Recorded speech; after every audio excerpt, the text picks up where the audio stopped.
Welcome to Dig Deep, the mining podcast. In this podcast, we go deep into mining news, hot topics, and live interviews with mining professionals and leading figures in the mining industry. Introducing your host, Rob Tyson, founder and director of Mining International and Mining International Executive, a leading global mining recruitment and headhunting agency. Hi mining community, welcome back to another episode of the Dig Deep, the mining podcast. And today we have two guests, Janet Meiklejohn and Rebecca Hunter of Thelon Energy Metals, a TSX-listed junior miner exploring for uranium and energy metals to support the low carbon economy in and around Saskatchewan Athabasca Basin. Janet, who's an NED, and Rebecca, who's a VP of Exploration, are going to discuss the history of the company, projects that they're involved in, overview of the uranium market and outlook of the company, and much more. Janet's going to be attending the upcoming Resources Tomorrow event, which is on the 3rd to 5th of December in London, which is Europe's largest mining event, designed to foster innovation, drive collaboration and accelerate growth in the mining industry.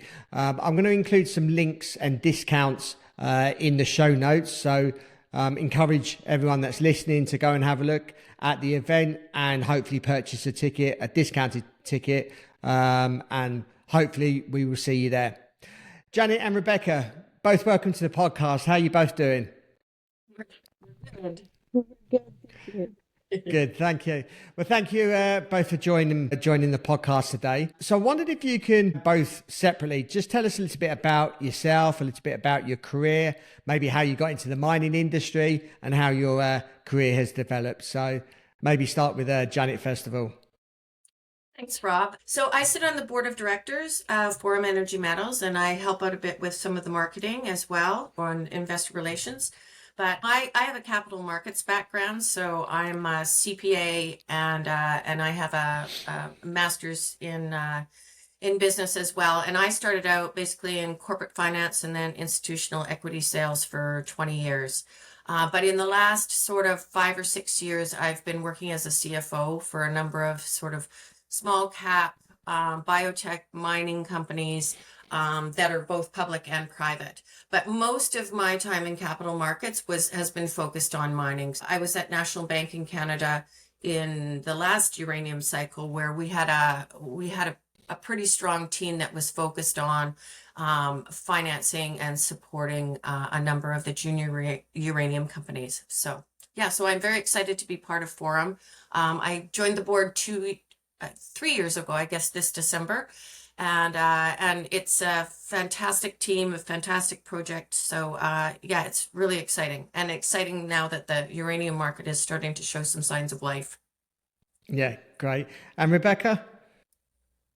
Yeah, thanks, Rob. So I've been in the uranium industry just under 20 years. And so I started kind of in the last cycle when the last boom was just taking off, just serendipitously. That's when I graduated from my undergrad. And then I started with Cameco. So most of my experience has been with Cameco Corporation in their exploration department. And so I did about 11 years with them, kind of working, and we'll probably talk more about that because it'll tie into what we're kind of doing now. But that's where I started, kind of boots on the ground geologist, and then into the exploration world. So, and then during the downturn, so the downturn happened, around 2011, 2012, I started a PhD with the support of Cameco. So I finished that as well, kind of on geology, and in particular the geology of the Thelon Basin, which we'll talk about. That's kind of my background. And I joined Forum about 2 years ago now as their VP Exploration. And again, like Janet said, a really good team, really good projects. So excited to be there. Yeah, great. Janet, so I just wondered if you can just give us an overview of Thelon Metals and a focus, I suppose, what the focus of the company is, and also obviously the strategy moving forward. Yeah, that would be great. So Uranium and Energy Metals, for the most part, although we do have one copper project, our focus is on uranium. And our main area is our main project is the Thelon Basin. We've got 95,000 hectares up there. And Rebecca will go into this a little bit more, but the Thelon Basin, what we're hoping will be the next tier one uranium district. And it's very underexplored. So that's why we're up there. We have a very large land package. As Rebecca alluded to, she did her PhD on this area and in particular on the land package that we have. So we've got exceptional geologic knowledge on this area, which is wonderful. And then we're also there is one project up there, which Orano owns, which has 133 million pounds of uranium, and it's sitting 5 kilometers to the west of our main project, main discovery, which is the Tatagac. So at the moment, we have 2 discoveries and north of 20 other potential targets. And that is, last year we raised $10 million and we put that into the ground up in the Thelon. And I think that is our strategy, sort of from a high level, is we like to be focused. So we're focused on the Thelon, we're focused on exploration. So 90% of the money that we raise goes straight into the ground, and that's what we'd like to continue doing going forward. We're fortunate enough to have a strategic financial partner who owns 9.9% of us, and hopefully will continue to support us as we move forward, and we're confident they will. But also, in terms of operational support, although Orano, we have no formal agreement with them, they were gracious enough this summer to let us look at their core shack and compare what their core looked like compared to what we were drilling this summer. So it's nice. They're giving us as much support as they can and watching to see what happens on our property, because there's probably some really good strategic partnership that could come at some point in the future. Yeah. Before we speak about the project Thelon, I wonder if you just give us a quick overview of the uranium market, and obviously things are starting to look good again in the space. So I just wonder if you just give us an overview. Yeah, I think as you say, it's been 10 long years of a real dearth in the uranium market. But I think as we're sort of going into this global decarbonization, I think most of the governments have sort of taken a bipartisan stand, so we're not so dependent on, everybody seems to be in support of nuclear power, largely because it's low cost, almost zero carbon emissions, and also like just the amount of power that can be actually produced, as compared to oil and gas, it's tremendous. So I think you're starting to see people recognize, or governments recognize, that this is really the key to the pathway to decarbonization. But there's another component of, and a lot of this that's also driving the demand is AI and cloud storage. It takes 100 times as much power to power any one of those sort of businesses as compared to any traditional sort of industrial business in the past. So there's this huge demand for power coming from that, which obviously can't be pulled off the grid without disrupting the rest of the communities that are using it. And then also we're talking about new technologies in terms of small nuclear reactors. So or small modular reactors, which again could be a bit of a game changer. It's almost like the cellular technology changed it changed the telecom industry, where you could actually put this reactor in an area to service sort of anywhere from 300 people to 3,000 people, and then you don't have to build that massive infrastructure and grid to that area. So you'll be able to have access in areas where previously you didn't. And the only complicating factor in all of this, or one of the complicating factors, is the geopolitical situation between the East and the West, and the way the supply exists worldwide, where most of the supply is coming out of the East and most of the demand is coming out of the West. And there's those struggles are making it a little difficult for the West to feel that they have any security of supply. So there is this real focus on trying to find more uranium deposits in the West where we can actually, secure our source of supply to support those power needs, particularly, the AI, etc. So that's the exciting part for us, is that, it's, although the Athabasca supports, 15% of worldwide demand, and obviously there's some new mines coming on and there's some restarts that are happening, but in our view, like, that's not going to be enough to support what we're seeing. And we're talking about 25 countries signed an agreement to triple nuclear power in the next 25 years. So in order to support that, we're going to have to find a new tier 1 district in a location that is secure for the Western supply. And that's where Forum is sort of stepping into this fray, because we believe that the Thelon, although very underexplored, has that potential to be that next tier 1 district. Rebecca, just wondered if you can tell us a little bit about Thelon, and what's so special about obviously the area, and what do you think the potential is? Well, I think it ties right into what kind of Janet ended with there, and it's underexplored. And so again, it's the basin itself. So the geology is exactly the same as the Athabasca Basin, which is, a tier 1 district in the West. So essentially, you have this underexplored basin just sitting there. And so, and because of the commodity markets and, the markets in general, they go up and down. Exploration is very dependent on that, on getting money when times are good. And so these areas don't get explored. They have, 3 to 5 years where they actually get some exploration, and then they die away for 10 years. And so that's what's really happened in the Thelon, because it's a bit more remote. It's affected by that a bit more. And so that's what's exciting about the Thelon, is that it has that potential to have, the really big deposits, the really big sizes and grades, and it just hasn't been explored. Yeah. And I just wondering if you can just tell us a little bit about the history of Thelon. And one of you give some obviously content around the area. And I suppose the audience are not just from Western countries. The audience are generally from around the world. So I wonder if you just give us a little bit of content on the area. Yeah, so it's located, basically it's a big basin the same size as the Athabasca, but it's in our NWT, Northwest Territories and Nunavut Territory, so in the Arctic. And basically, kind of like I alluded to before, it's seen exploration, but in these kind of small little bursts.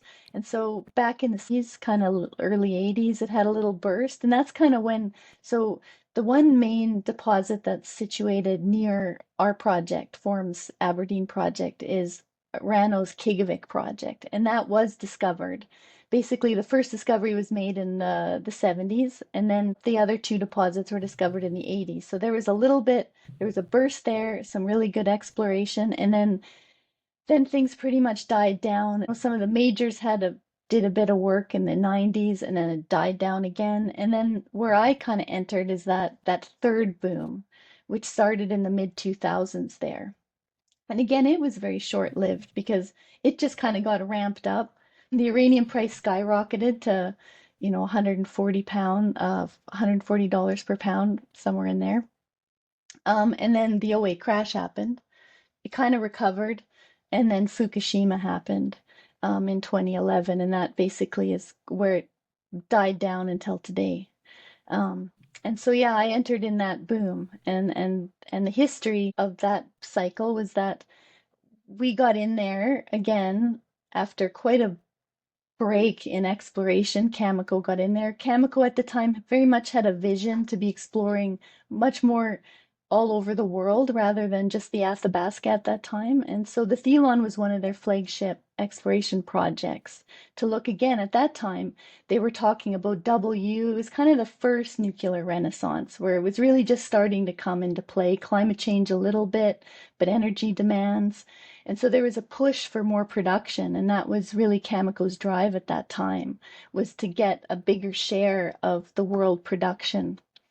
And so that's where I came in. And so it was all underexplored. Well, it's all underexplored, but not much was done on that project at the time. And we basically took it in about 3 years from boots on the ground, kind of prospecting, to initial discoveries. And that's what Forum has today. So if you fast forward then to 2016, Cameco dropped that ground because essentially the markets were really bad and they really wanted to focus in the Athabasca Basin. And then that's when Forum stepped in a few years later and acquired all that ground. Rebecca, again, I just wonder if you can just tell us about some of the work that's been carried out at Forum and what you've been testing, and obviously reasons as to why you're testing particular areas as well. So basically, Forum acquired the ground in 2021, 2022, and in 2023, we, with our strategic investor that Janet alluded to there, we basically did a very small drill program. And so in 2023, we did just under 1,000 meters. We just wanted to basically get into the area, in particular, the one mineralized area, Tadagak, and just basically drill our own holes because we were talking to investors trying to get excitement and funding, but until you actually have your own results, it really doesn't matter. So we got our own results, and here we go. We can, some of the grades at Tadagak are, the one intercept was 2% U3O8 over, just shy of 12 meters. So, really good intercept. So we did that the first year, did a little bit of more geophysics just to kind of round out kind of our geophysical coverage. And then last year we raised over $10 million to really do a significant program. And so this last summer we drilled just under 7,000 meters. We built a camp. So the first summer we actually worked out of the nearest community about 100 kilometers away. But this year we actually built a camp. And so we actually put a lot of money into the ground, testing Tadagak, testing our other discovery, Kavik, and then getting a few holes into some of these other strategic areas as well. And Rebecca, again, what's the blue sky in some of these areas that have been sort of barely tested, and how do you sort of plan to unlock some of these in the near term? So one of the things about this project is that, and I guess one of the strengths that Forum has is that when I was exploring with Cameco, one of the things that I was just trying to get to, so we just had these initial discoveries and these kind of basement hosted unconformity deposits. But the real thing we wanted to get to was testing for bigger deposits. And so in the Athabasca, there's kind of two end members of unconformity deposits. There's ones that are they're called basement hosted, and there's ones that are kind of at the unconformity contact. But anyways, those ones at that unconformity contact are typically the really big ones. And so Cigar Lake, MacArthur River, these are enormous deposits. And I think that's what the Thelon, if you tie that back to the blue sky, that's the potential that the Thelon also has. But those types of targets haven't been explored for. And so I was just getting to them before the market crashed in the last cycle. And so that's what we're testing now. So on top of kind of the discoveries that we have, which are those basement hosted kind of zones, we have all this potential to find these kind of unconformity contact blue sky targets. And so we spent this summer, we tested 3 targets that have that potential. And we have, like Janet said, 20 plus, north of 20 really good targets still to test. And that's the blue sky. Janet, you've got some obviously strategic support with both financial and operational. What are your thoughts on that, and what do you expect going forward? Well, I think, as I say, we have a 9.9% financial partner. And so hopefully we will have, the idea is that they will continue to support us because obviously as an exploration company, it take a lot of money to move these properties forward. Although, compared to many of the other juniors, we actually are drilling, and we do have, as I don't think we've pointed out, but Cameco, during that time that Rebecca was working with them and leading the project. They spent $50 million. So, we have the advantage of that data. So, so that's a bonus. And then on top of that, as I said, Orano is sitting right next door to us with 133 million pounds. They back in 2008 to 2012, they actually applied for permitting to put in a mill.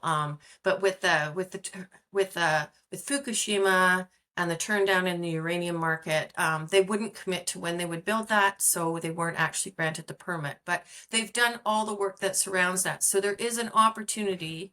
Obviously, at one point, they thought 133 million pounds was enough to, go forward and build a mill. So, they would have to restart that process, but certainly, they could at any point in time sort of decide that they want to restart that, and it certainly wouldn't be as lengthy a process as you normally think of, because they're really just updating the data.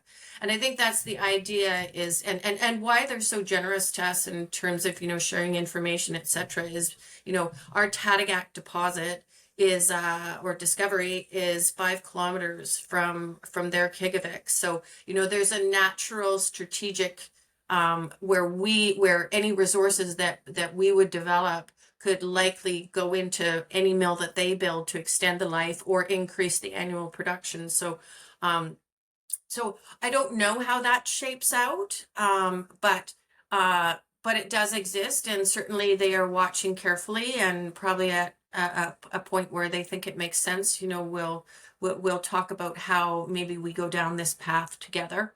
And then I think the other thing to sort of understand, and Rebecca was talking about this blue sky, is the area that we have, this 95,000 hectares, and obviously we have the Tadagak deposit and we have a Kavik deposit, but then and those again, strategically, at least the Tadagak, probably there's something that happens with Orano, but there's still these 20 other, potential targets and potential deposits. And so if it could turn into, there is the potential to, at some point, maybe it could be 3 mines on our property, and, how we get there and how that unlocks, I mean, that's probably the next 10 years, but it's going to be interesting to see. And as Rebecca says, next year, our exploration program will be even more focused on, percentage wise, on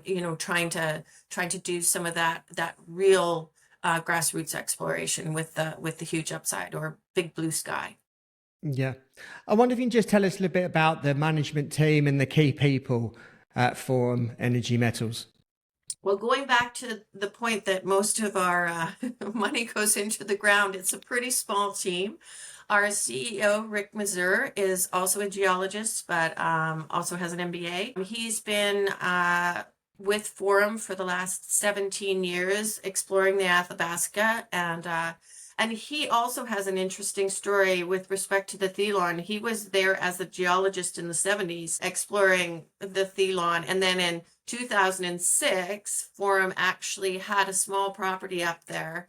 And it was him that decided in 2021, when he noticed that Cameco had dropped all the property, he staked it, and then phoned Rebecca, because he knew of Rebecca, and said, here's your passion project. You want to come join us? And she, of course, said absolutely. So Rick, Rebecca, we have a CFO, Dan O'Brien, who's a Canadian CPA, and of course we also have a corporate counsel.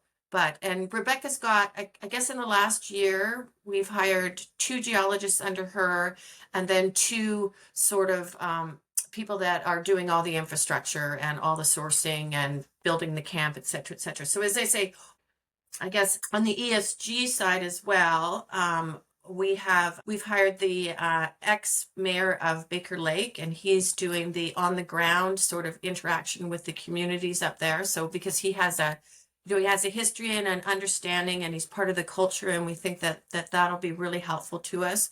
And then we also have a lead ESG person that's coordinating from a higher scale. So Allison Rippin Armstrong.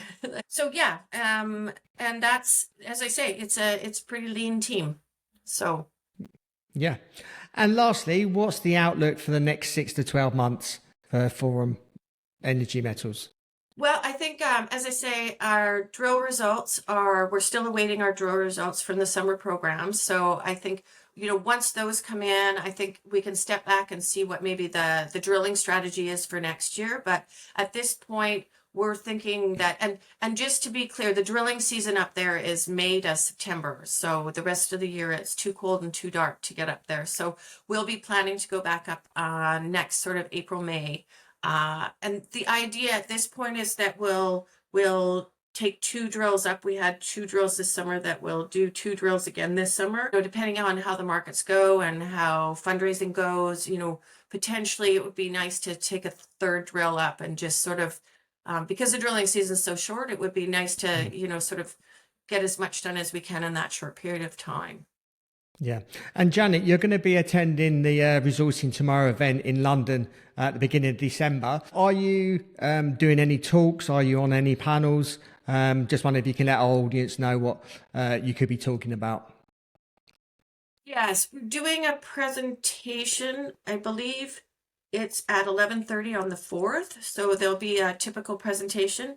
And then I'm also registered for the pitch battle. So that should be really fun to sort of have an opportunity to compete with our story, which I hope I can do it justice, because I think the story is definitely worth winning. So it's up to me to make that happen.